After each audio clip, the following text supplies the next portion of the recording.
Courage is one of my favorite topics. I don't like the way my camera looks right now, though. Hold on. There we go. A little better. Courage is one of my favorite topics. And what I find really interesting about it is that talking about courage with heads of corporations and entrepreneurs isn't really all that different than talking about courage with kindergartners and first graders. If we haven't met, I'm Kris Quintana. I work one-on-one with business owners and executives on high-performance leadership around clarity, energy, courage, and influence. And today I'm thinking out loud about what courage looks like in leadership and business. So I mentioned kindergartners and first graders, and I'm not putting down executives and business owners. I am one. But I used to do these workshops for daisies. Daisies are Girl Scouts. Well, they're on their way to being Girl Scouts. They're younger than brownies, and they are usually kindergarten first, maybe second graders. And their badges are petals around a daisy flower, which is really cute. And I used to help with the courageous and strong petal. And we would do a board breaking workshop. And it was wonderful because it was a great metaphor for needing courage and realizing that you're stronger than you think you are. But we would always start by asking what courage meant. And inevitably, someone would say, it's not being afraid, which is really the trap, isn't it? Because if you're not afraid, you don't need to be brave and you don't need to have courage. And so courage is not the absence of fear. Courage is something that we need in order to act when there is fear or other things that hold us up. And so we would talk about big courage like first responders and superheroes have. And then we would talk about little courage. And this is the courage that I think we need, that where it's the same for adults and kids, but that we really need in the business world. And the small things courage is being willing to try new things, being willing to hear a new idea from someone, being willing to tell someone you're not happy with their performance, or hear from someone that they're not happy with yours, and be able to work productively from that. So courage comes into so many places. And one of the things that I think it comes down to a lot is really a willingness to act without certainty. And I'm enjoying that definition. Sorry, I have to keep reaching to turn my phone back on because my notes are there. In the interest of courage, I did not write a full script. I just wrote bullet points. And I am going to, without the certainty that I can hold a single through line, I'm going to go ahead and chat with y'all and share my thoughts on courage with just some notes. But if I keep leaning forward, it's to get my notes back to where I can see them. Anyway, would have been really smart if I had turned on the part of my phone, turned off the part of my phone that turned itself off. Anyway, I digress. I promise it won't be the only time I do that today.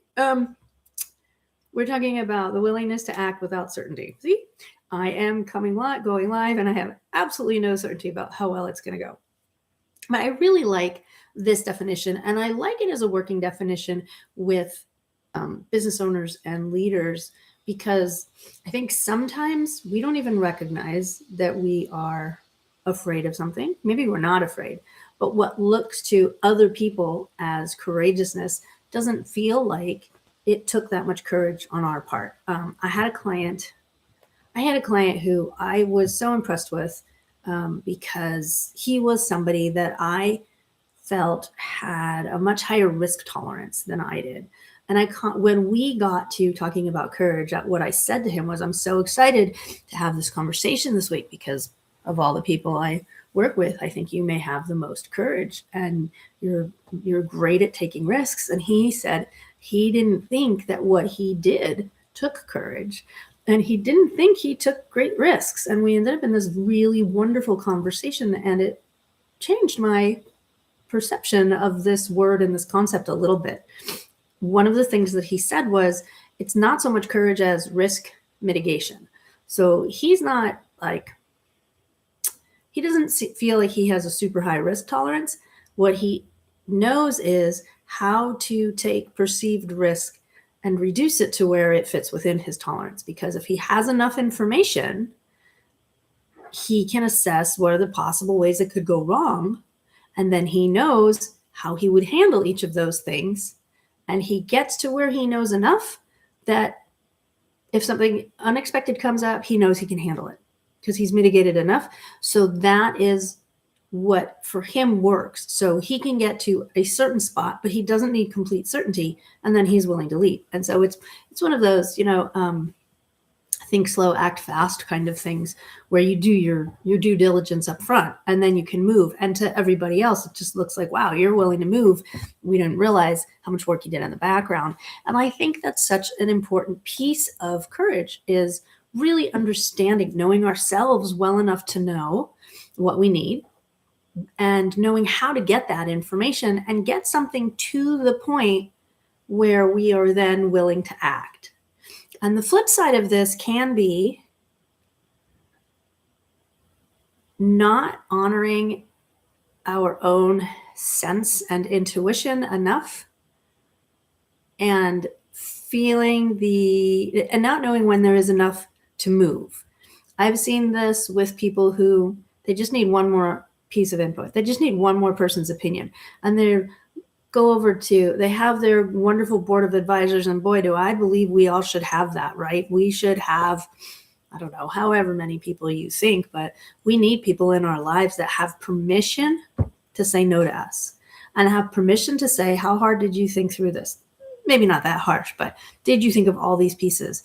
People in our lives who have permission to help us with course corrections, that we trust, that they aren't in that role simply because we like them and we like their ideas, although that's part of it, but it's the right people in the right places. For me, I have a different board about financial things than I do about course curriculum or planning a martial arts event, right? They're different expertise. I have different advisors for coaching than I do for marketing. You got to have the right people in the right place, but you also have to have agreements about how that works. But there are times when we've gone to all the people and we don't like what they're saying. So we need to go to another one or another one or another one, or we go to all the people and something inside is like, no, they're not right. And the courage can come from either acknowledging, okay, they're right, I need to change this over here, or being willing to say, I've gotten all the input from everybody. And even though I've gotten several yellow flags, I know that this is the right thing to do. Both of those take courage. And I'm not going to try and tell you how you know which one is which, because it's different for each of us, right? But I think that sometimes we don't acknowledge how important it is and what a role it plays in our lives to have that courage. I think we know when it's missing. I think it's a lot easier to feel the sense of, I wish I had stood up for myself in that moment, or to feel the sense of, I wish I had jumped on that opportunity sooner, or I wish I had turned around and changed course sooner. I think it's easier in hindsight sometimes. And I think sometimes it's what we need to do is then take those experiences and say, how do I learn from this? But not the next time that I find myself, oh, I wish I had jumped on that sooner. To be able to stop and say, okay, what held me back? What information didn't I have? How could I have gotten more information? And work through it and figure out how close to certainty do I need to get. I think it's equally important to be able to recognize when we're procrastinating, because I really don't need any more information. I really don't need to ask one more person. I really don't need to do one more revision with my favorite AI this week. I get to just jump and go and do it. And all of those are different flavors of courage.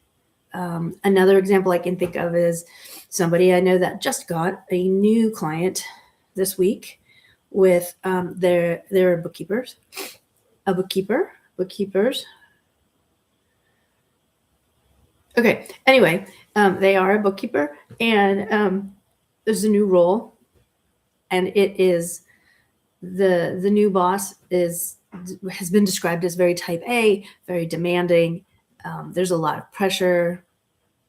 There were some problems with the old bookkeeper that the new bookkeeper is coming in to fix, and so they were saying to me, I'm really nervous about whether or not I can do what she's asking me to do. I know how to keep books, but I feel like she's asking me to do things that I'm not certain I can do.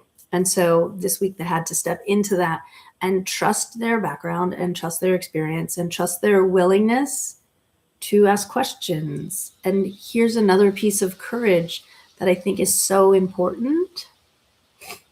The willingness and the ability to say the 3 magic words, I don't know. It surprises me how hard that is for some people, and it has unlocked so many doors for me. And so I guess that's an interesting thing about courage too, is at some point, things that used to take courage no longer take courage. It used to be really scary to talk to my computer by myself, not do it every week. It used to be, excuse me, a little nerve-wracking to say the words, I don't know. I had an interview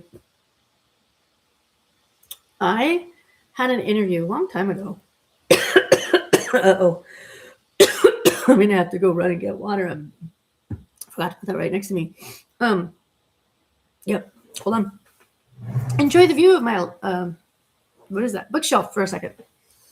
No, this is good television. Is this television? This is good video.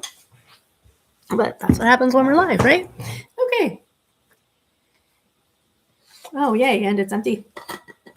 I'm clearly well prepared for this. Hope that's enough to get me through the next 8 minutes. Where were we? Oh, saying I don't know. I had a job interview early-ish in my career. I was transitioning from being a functional expert to being a software developer. It was actually my first interview to be a developer. And it was this whole big group of people. And there was one person that was slightly older, and I knew he was probably the most senior person on the team. And he asked me a question, couldn't tell you what it was. But he leaned in and he's talking to me and he asks me a question. And I said, I don't know.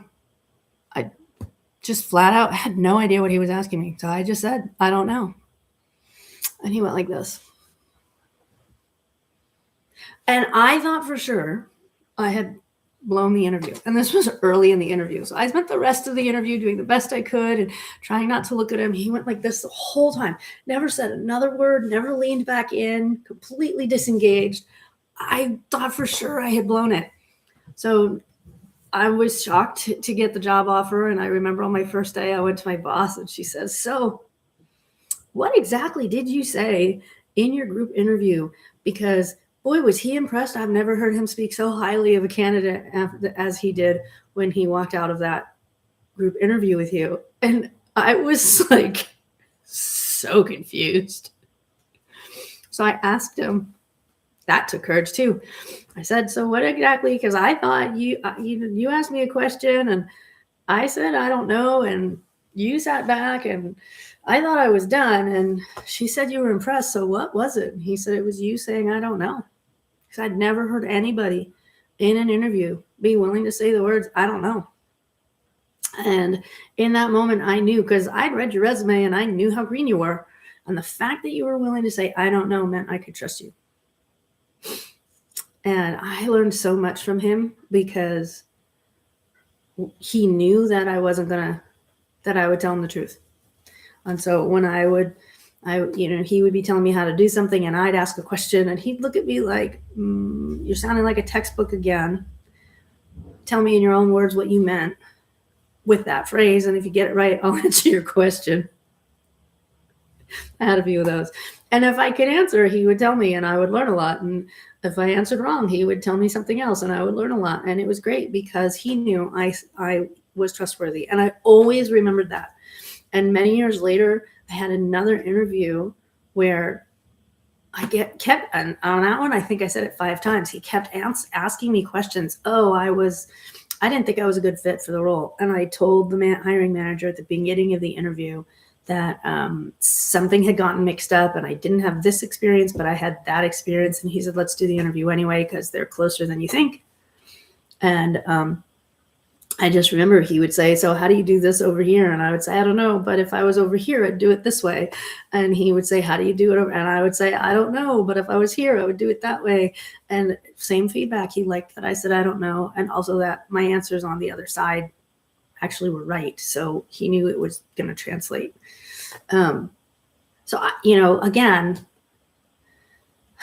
we're talking about courage, and we're talking about, being willing to act with uncertainty. I didn't know how any of that was going to turn out. And uncertainty really is the great I don't know, isn't it? And so being willing to look at something and say, I don't know how this is going to go, that's where courage comes in. But I think it's such an important thing in terms of all the things we've been talking about on the last several episodes of moving into something bigger, moving on to that next level, coming out of a rough time, or just leveling up to what's next. There's always that uncertainty.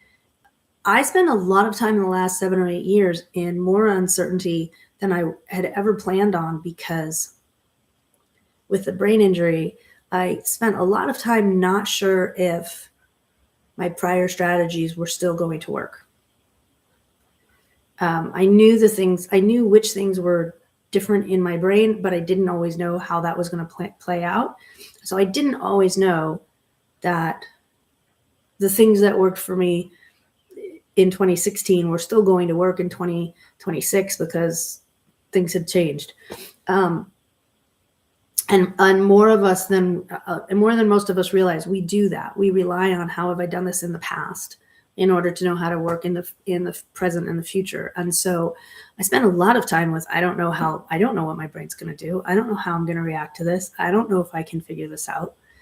And it's a little unsettling, and being able to draw on courage, I think, really, really helps with that. And then there's 2 more areas that I wanted to talk about that have to do with courage. And one of them may have to wait until next week. But one thing that I think is also really, really important, especially in our current culture, our current climate, is having the courage to tell the truth when we speak to people, and knowing how to do that, and having the communication skills to do that in a gentle, careful way. I think I said at the top of this, it's important. We need the courage to be able to hear when we've made a mistake, and also to share with others. And I think our culture feels to me to be getting more and more divided, more and more black and white, less and less shades of gray, fewer and fewer if I'm watching my grammar. And people just won't have conversations because they don't know how to have the conversations, because they're afraid of how someone else is going to react. They're afraid of being cut off from somebody. They're afraid of offending someone. There's so many things we can be worried about. But when we know how to communicate well, when we know who we're speaking to, when we trust ourselves, we can mitigate all of that risk and get to the point where we don't have to have certainty, but we're willing to speak. And I think we could all benefit from practicing the curiosity. There's a topic for another time, how curiosity and courage go together. Maybe I'll remember that I said that at the end of this video and actually put that in one of the next couple of weeks. But I think curiosity and courage can go hand in hand. Curiosity, I think, breeds courage. And I think if we can, the more often we can approach things with curiosity and courage, the more open we will be to new ideas. And if I'm really curious about what you have to say, and I don't feel the need to defend myself, then I think I can listen better. I hope I can listen better, which means it should be safer, feel safer for me to have a conversation with you about topics that we might not agree on. If I approach it because I want to change your mind and I want to be right, or if either side approaches it from that, the conversations may not go so well. But if both sides can approach with, I don't need to change your mind, I just want to learn more about who you are and why you think that way, then we all learn things, and maybe somebody does change their mind. Maybe it's me. And having that kind of flexibility takes courage too, right? How much courage does it take to say, hey, I was wrong? So that was one of the other things I wanted to mention. And then the last thing, which I definitely plan to talk about in the upcoming weeks, is not just the courage to have authentic communication. Hello, bug. But not just the courage to have authentic communication, but also the courage to be who you really are. Not to worry about being polished, super polished, but to get to know when it's good enough. Wow, that just reminded me. I have a friend whose dad is an artist, and he does, well, the friend is too, but I have a friend whose dad is an artist who does very abstract things, and they're beautiful and amazing. And I remember he was showing us his art, and I said to him, how do you know when it's finished? Because it's abstract. It's not, oh, now it's a picture of a house, I know it's done. I would imagine even if that was the case, I'd never really asked an artist that question before. I said, how do you know it's finished? And he said, it never is. You just decide that's close enough. You just decide that you're done, that you're close enough and it's good enough, and you trust it, and you have that faith. And I feel like that's kind of what I'm getting at with all of this, is at some point we have to have done enough research. We have to done enough procrastinating, enough analyzing, and we have to take the breath and take the step and do the thing. And that is where courage comes in handy.